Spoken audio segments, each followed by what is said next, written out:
This video is an introduction to polynomials and polynomial functions. Of course, our context here is an intermediate algebra course. And so we're going to recall a couple key ideas or definitions that we have to bring in here. First of all, terms are separated by addition and subtraction, or plus and minus signs. And so that's a key way to understand when you're looking at an algebraic expression, how to count the terms and know what's what. Secondly, the degree of a term is the sum of its variables' exponents. So let's consider an example that will demonstrate these definitions and help us understand how to utilize them. We have a polynomial written here, and it is 3x squared y minus 7x cubed plus 4y to the fourth minus 8. Now, according to the definitions above, if you count terms as separated by plus and minus signs, then we have 1, 2, 3, 4 terms in this given polynomial. And it's also helpful to know that the sign in front of the term goes with the term. So we have 4 terms in this polynomial. Now, there's another definition we can throw in here, and that is the coefficients. So these would be the numbers that are in front of each term. So there's a 3 in front of the first term, the negative 7 in front of the second one, including that negative sign in front of it, would count as the coefficient there. We have positive 4 for the third one, and then just negative 8 counts as a coefficient even though there's no variable with that term. And then beyond that, you can also discuss the degree of each term. Now, this is one of the definitions defined above. We said the degree of a term is the sum of its variables' exponents. So for the first term, given that it was 3x squared y, you just add up the 2 power for the x and the invisible 1 power for the y, so it has a total of degree 3 for that term. Moving on to the next term, there's only an x cubed. The only variable there has a power of 3, so that degree would also be 3. There's only one exponent to add up there. Thirdly, and similarly, that degree would be 4, since it's 4y to the fourth.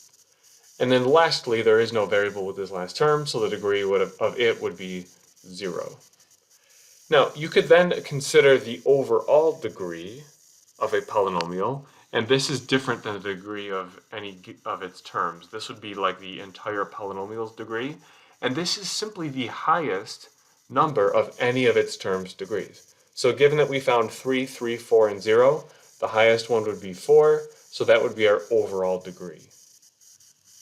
Let's now add another definition where we say the graph of a polynomial function is smooth and continuous. Now, for now, we're just using some simplistic ideas of smooth and continuous that are just kind of visual in nature, and I think it's easier to understand non-examples of these. So not smooth would be anything with a sharp point. So that would be like an absolute value graph or any other graph that has a sharp point in it. A polynomial graph will never have that.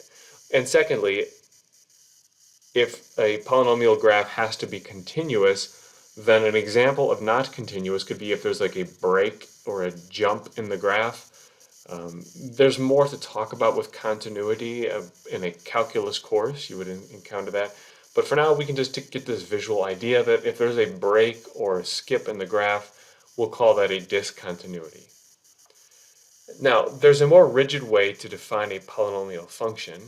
And so the standard way of writing it, most generally, is a sub n. Okay, so n is a subscript of the coefficient a here, a sub n, x to the power of n, plus a sub n minus 1, x to the power of n minus 1. Okay, so you can start to see the pattern here. The subscript for the a values, these coefficients, matches the exponent for the variable x. And that's true even with the n minus 1s. And the whole point of defining a general polynomial this way is that you can add on as many terms as you need to. So the plus dot dot dot, this little ellipsis here, means you can go on for as many terms as you need. But then the last term we typically use as the constant term and call it a sub 0, which by the way would still fit this same definition. If I had a sub 0 x to the 0, which would kind of match this pattern, well, x to the 0 would be just 1, as you may recall from exponents, which means you wouldn't even see it written there. You would just see the a sub 0 written as the last term, known as the constant term. And in this way, a sub n, of course, that's the coefficient way out in front. That's called the leading coefficient. And then n, which is that highest power of that first x variable, that's known as the degree of the polynomial. Once we understand those pieces, we can talk about something called end behavior. So let's let f of x be a polynomial defined in that rigid way we just talked about above. So a sub n, x to the n, plus a sub n minus 1, x to the n minus 1, plus dot dot dot, plus a sub 0. So that's just representing some general polynomial out there. Well, there's a way to organize what the end behavior can be in a little grid. And this grid has 2 columns and 2 rows. And it's a really convenient way to organize and remember this.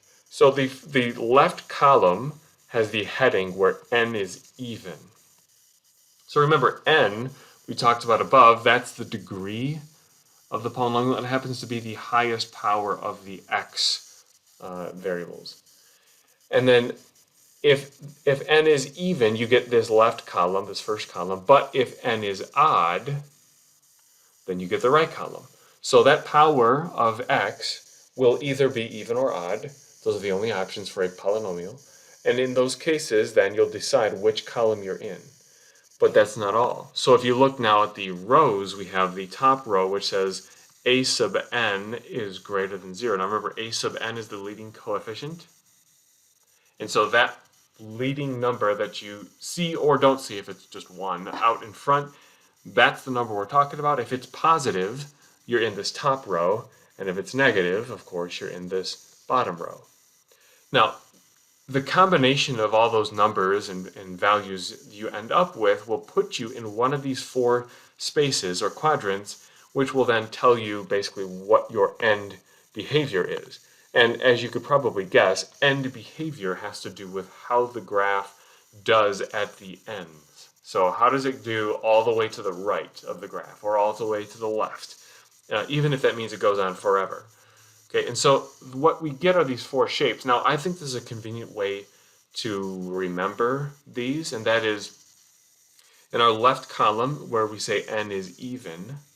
I like to summarize these 2 general shapes of the graph as W's for obvious reasons. If you kind of think of the shapes of what we have drawn here, there's either this W that's going up to the left, doing maybe a little dip in the middle, and then going up to the right. You know, it roughly looks like a W. But the truth is, it doesn't have to have only one maybe peak in the middle or hump in the middle, or it doesn't have to have only 2 valleys, as this example does that I've drawn. It could have any number of those. But what's categorically the same is that it goes up to the left and then up to the right. So that's our end behavior, but I like to summarize that as a W. Now, below it, so now this is the case where n is even, but the leading coefficient is negative, you'll see a similar kind of shape, but now it's opening downward. So it's down to the left, maybe kind of wiggles in the middle a little bit, and then down to the right. So again, that end behavior where it goes with those arrows is what we're looking at here. The middle can include any number of little wiggles or bounces. That's the case where n is even, you get the W's. Now, the right column said n is odd, and for these graphs, I like to call these lightning bolts. So it's just a convenient way to remember what we're working with here, but a lightning bolt is kind of this general shape you're seeing on the right column. So in the first case, where the leading coefficient is positive, you're going to go down to the left. You may wiggle in the middle a little bit, but then you end up going up to the right. So opposite directions on either end. Or, in the second case, when the leading coefficient is negative, you would go up to the left, and then kind of wiggle your way through the middle, and then end up down to the right. So again, the end behavior is what's happening at the arrows, which by the way represent an unending direction. So it keeps going, even though we call it end behavior. So that's just important ways to understand the characteristics of polynomials. We'll do an example here shortly. And then the notation for end behavior is sometimes written, depends on the author, but sometimes they'll use an ordered pair with little arrows that kind of match the end behavior. So in the first case where n is even and the leading coefficient is positive, that was the upward facing w. You'd see in an ordered pair an upward arrow to the left first, like on the left side where like the normal x coordinate would go in an ordered pair, and then you'd see an upward arrow to the right, like where the y coordinate would typically go. And that ordered pair of arrows can be a way to represent end behavior. And so you can see the rest of them simply follow the end behaviors in the other cases. Okay, so let's do an example of all this end behavior stuff and actually determine it for some examples. Our first example is f of x equals 3x to the 6th plus 4x to the 4th minus 5x squared minus 6. Now, what we want to do is understand how this specific example fits within the definition and notation we have written above. So we're looking for the leading coefficient, that would be the a sub n value. Remember, that's the number way out in front, assuming this is in descending order of powers, which it is, highest power first. So the number way out in front, which for this polynomial was 3, that is our a sub n. So we'll say a sub n equals 3. Now what we care about for a sub n is whether it's positive or negative, as our chart says. So that would be positive, and so all we need to do is mark that. Now beyond that, we want to understand what the degree is of this polynomial, and again, if it's in descending order of powers, the highest power is first. So that means for this example, n is 6. That's the highest power of x. Now for that value, we care about whether it's even or odd, as our chart says above. Okay, so obviously 6 is even, which means we can put these two things together to get our end behavior. And we'll use the ordered pair of arrows to mark this one. If it's positive and even, this is the case in our chart where it's an upward facing W. This is the top left quadrant. N is even, the leading coefficient is positive. So we can say our end behavior as an ordered pair of arrows would be up to the left, comma, up to the right, and that could summarize it for us. Let's try another example. This next one is a polynomial function reading f of x equals negative 3x to the 7th minus 4. So again, let's spot our key values here. The leading coefficient this time is the negative 3. So we could say a sub n equals negative 3. And we care about the leading coefficient being either positive or negative. Of course, negative 3 is negative. And so that's why we care about spotting that. Of course, we'll also discuss the degree. This would be the highest power of x. It's just the 7 number. So n equals 7 for this one. Of course, what matters is that that is odd. So we'll summarize this end behavior by saying if you have negative and odd, you can go up to our chart and recall which case that is. That would be the bottom right case, where it is decreasing in a lightning bolt fashion. So it'd be up to the left, but then down to the right. And so that's our end behavior for this second polynomial. Now also within the context of polynomial functions and working with them algebraically, we're going to see a good old friend called combine like terms, a task that you've likely been doing in algebra for a while if you're at this level here. And in this way, we're just going to do a couple examples to remind how this works. We have in our first example a set of parentheses containing the following polynomial. We have 1/5 x to the 4th plus 1/3 x cubed plus 3/8 x squared plus 6 close parentheses. Then we have a plus sign and then another set of parentheses containing negative 3/5 x to the 4th plus 2/3 x cubed minus 1/2 x squared minus 6. Now, as you'll recall from earlier algebra, the way to combine like terms would involve, first of all, getting rid of the parentheses, and there may or may not be something to do in that regard. Parentheses could be holding an exponent on the upper, right side of them, but in this case, with this example, that is not true for either set of parentheses. They could also be holding a negative sign out in front of them, or some negative constant, but that's also not true for either of these parentheses, which means we could actually rewrite the entire problem without any parentheses present. So we'll just write it out as 1/5 x to the 4th plus 1/3 x cubed plus 3/8 x squared plus 6, and then just keep on rolling. So minus 3/5 x to the 4th plus 2/3 x cubed minus 1/2 x squared minus 6. We just basically wrote out all the terms inside the parentheses, but on their own, since the parentheses really weren't helping us out at all. So all we got to do now is identify like terms and combine them. You'll notice we have an x to the 4th a couple times throughout this. We can combine those, especially since they have the same denominator already. We have 1/5 x to the 4th and negative 3/5 x to the 4th. So if we go in descending order, we'll pick on this highest power first, and that would end up being a negative 2/5 x to the 4th. Moving on, we have some x cubes. We have a 1/3 x cubed and a 2/3 x cubed. If you add those up, again, they already have a common denominator. That's 1/3 plus 2/3 is 3/3. That's just 1 x cubed, or just plus x cubed. And if we look down the line, you'll notice a couple x squared terms. Let's group these together. Now notice these are fractional terms without a common denominator, so really that should be taken care of first. And you'll notice that 8 would be the common denominator. So instead of negative 1/2 x squared for this second, we could call that a negative 4/8, just to be clear with that, as a common denominator, which means altogether we'd have a negative 1/8 x squared when combining those terms.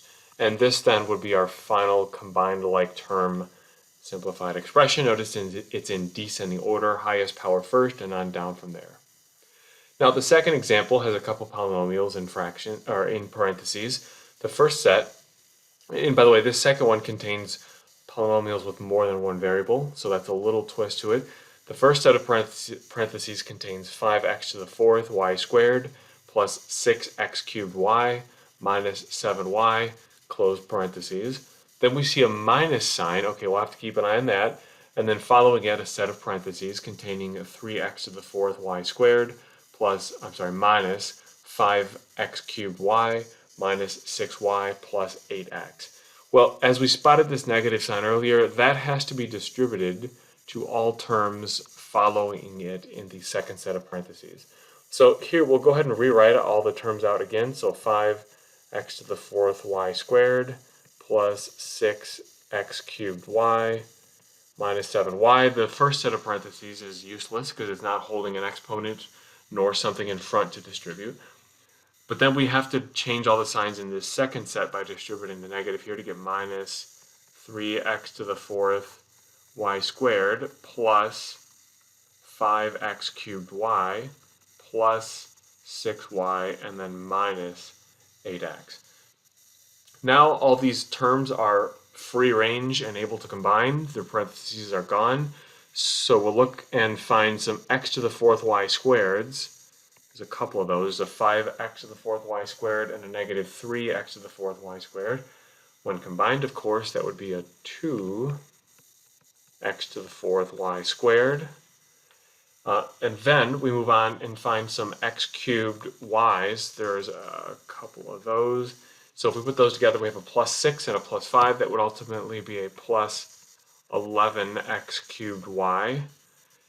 After that, we'll look for the single y terms. We see a negative 7y and a plus 6y. Together would be just a negative y. And then we have this extra negative 8x term all the way on the end. There's no other like term to combine with it, so we just tack it on the end, negative 8x. And this now would be our final combined like terms polynomial.